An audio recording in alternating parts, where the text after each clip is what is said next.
simulan natin dito sa sa press con ni Vice President Sara Duterte. Okay? Kasi to me, ang dating sa akin, ano yung sensong press con na yan? Bakit kailangan ng press con na yan? Ilang naman ang takeaway ko, no? Nung minomonitor ko, sabi ko, bakit? Anong meron?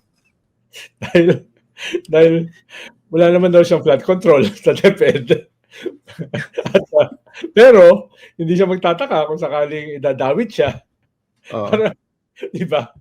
Parang palapit na palapit. No? Palapit na palapit sa kanya. At kawawa naman siya dahil nung nasa DepEd pa lang siya, affected siya. Affected siya ng mga banat sa kanya, di ba? So, ang dating sa akin ng... Nakakuha ka ba ng simpatya? Sobra yung simpatya. Hindi, ang dating sa akin kasi, parang hindi ko naman sinasabing part ng propaganda o ng script nila na yung principal beneficiary nitong mga DDS propaganda ay bigla nagsalita. Hindi ko sinasabing ganun. Para, kumbaga, i-galvanize yung support tsaka yung script. Hindi ko sinasabing ganun, ha? Wala kang sinasabi, Wala akong sinasabing ganun. Kine-question ko nga yung sense, eh. Kasi parang clearly, she was on the offensive dito para hatakin yung issue dun sa pintuan ng Malacanang. Hindi naman natin sinasabi na hindi aabot, no? For all we know, baka naman umabot, di ba? Pero nandun yung clear effort para idikit sa Pangulo. At nagsalita na mismo. Ano ba? Yun ang nagiging takbo nito. Parang wala lang build up. parang dumiretso na. Di ba? Parang bigla na lang nag-press ko.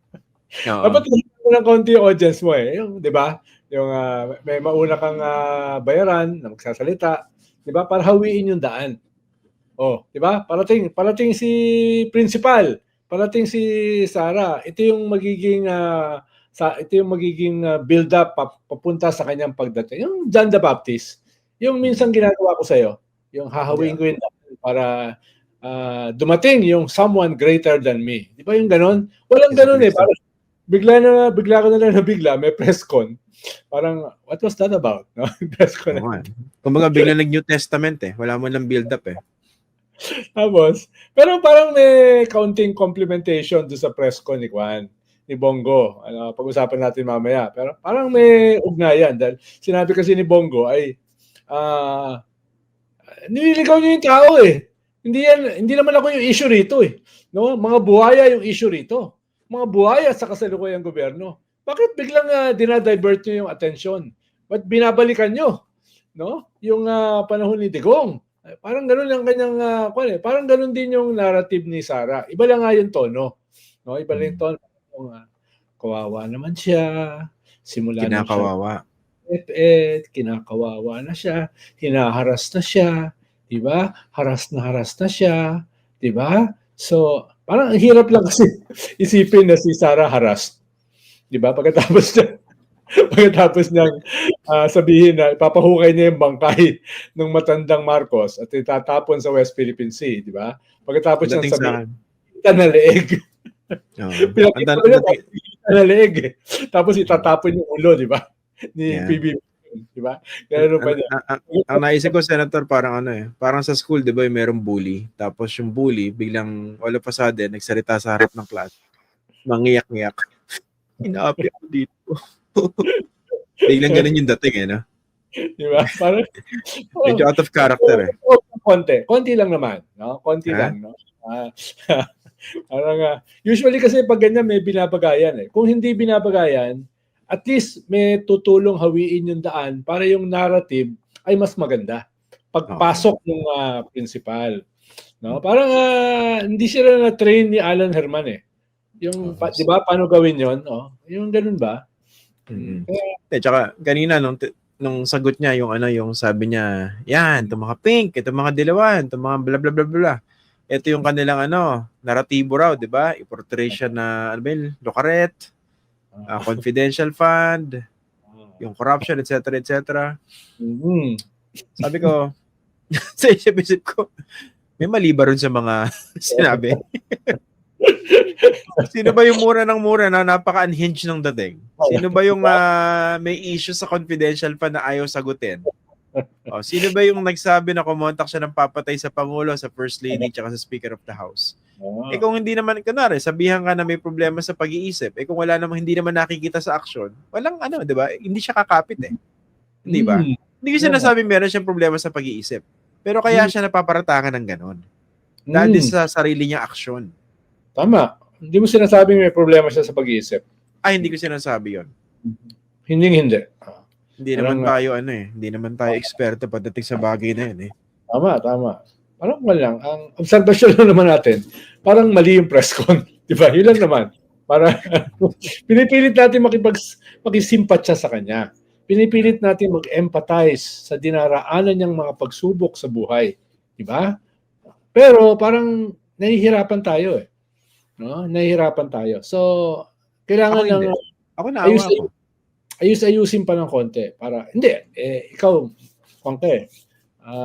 Madali kang mabudol eh. Ako naman madali din pero kailangan ng konting template, no? Kailangan mo kaunting tutuntungan ako para ako ay maawa sa isang tao. Pero ayun nga, yung laking tulong niya para ma-reject yung interim release ng kanyang tatay. Dahil naging unhinged na naman siya. Binabanatan yung mga hukom na hahatol sa kanyang tatay. Parang, ba't mo babanatan yung hahatol sa tatay mo tungkol sa interim release? Diba? Ba't mo magmamalaki na iuwi mo sa Davao yung tatay mo pag binigyan ng interim release? Parang hindi usapin niya ng na strategy or tactics. Parang usapin niya ng may kulang. No? Parang may kulang sa iyo eh. No? Saan? Basta may kulang. May something may kulang. Hindi kompleto. Oo. Parang di ba? Yung hindi ba sila nag-uusap ng abogado? Hindi ba sinasabi sa kanila, shut up muna kayo kasi baka yung sabihin nyo maging detrimental dito sa ating gustong mangyari, which is interim release. Siguro si Kaufman puro kamot sa ulo. Hindi naman siya makaangal dahil yung nagbabayad sa kanya. Malamang. Binabayaran naman siya eh. Diba? So, kamot na lang siya. Ano ba to? Hindi, naisip ko kanina, sabi ko, kunwari wala naman akong sinasabing part 2 ng DDS propaganda, yung press ko ito. Wala akong sinasabing ganun talaga. Pero, bakit ka biglang susulpot para mag-press ko ng ganun? Ilang, naisip ko lang naman. Dahil nga, nararamdaman nila, yung kanilang pilit harangan na ombudsman, nandyan na, at nagsimula na. Sinabi niya na bubuksan na niya yung mga salin. Bagamat may kaunti siyang qualification na sana hindi na niya sinabi. No?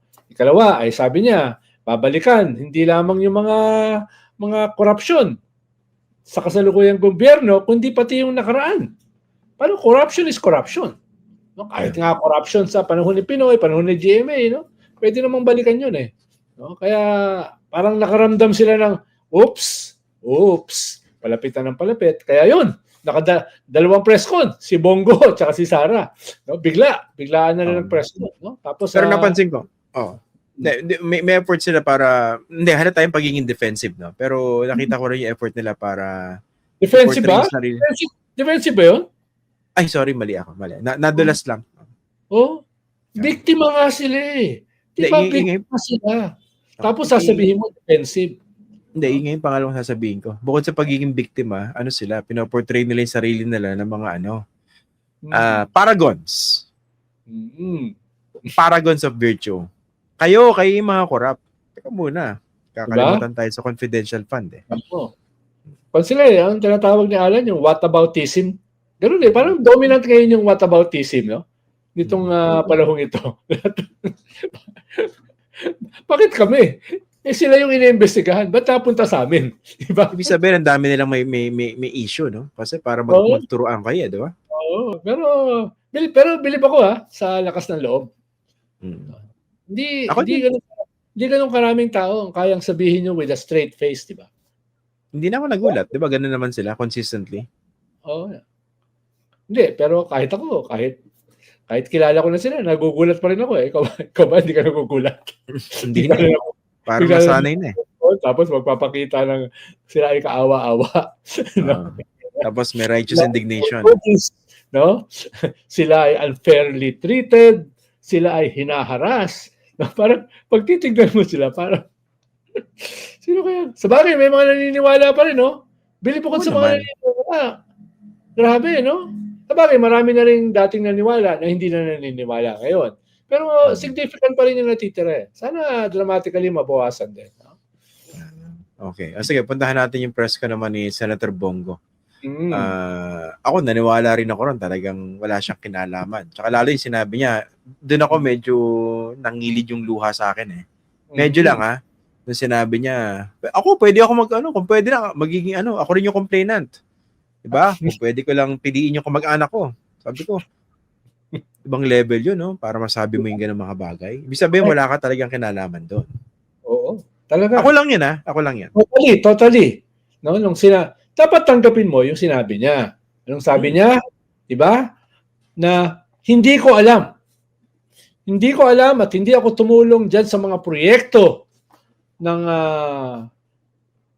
kumpanya ng aking tatay. Kahit yung CLTG. Kahit yung letra eh. Pangalan niya, di ba? Pala yun, nagkataon lang yun. Nagkataon lang yun. No? Tanggalin mo yung ngiti sa bibig mo. Para hindi ka naniniwala na nagkataon lang eh. No?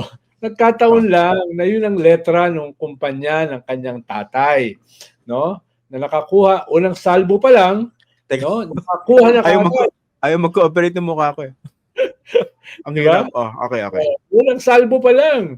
No, nagkaroon kagad ng proyekto sa mga diskaya, 'di ba? Ng mahigit 800 million pesos, no? 816 yata, 816. Oo. Simula pa lang 'yun, ha? Simula pa lang 'yun. Kakapasok pa lang ni Digong noon eh. 'Di ba? Humataw kagad eh. At walang kinalaman sa kanya 'yon. No? Dahil nga hindi niya alam kung ano yung ginagawa ng kumpanya ng kanyang tatay na kaparehas yung initial sa kanyang pangalan. Na nagkataon lang. No? Nagkataon lang. No? Tapos after nun, nagkaroon pa ng mas marami mga proyekto. No? Nagkaroon pa ng mas marami mga proyekto in the billions. In the billions. Pero ang sabi niya kasi, hindi naman flood control yun eh. Di ba? Kayo talaga kasi ang problema. Hindi naman siya mali siya eh. No? Hindi naman lahat ng contractor ay involved sa flood control. Okay. Meron namang mga tulay na gumuguho. Di ba? May mga tulay na gumuguho. Di ba? May mga building na hindi nagagamit. Di ba?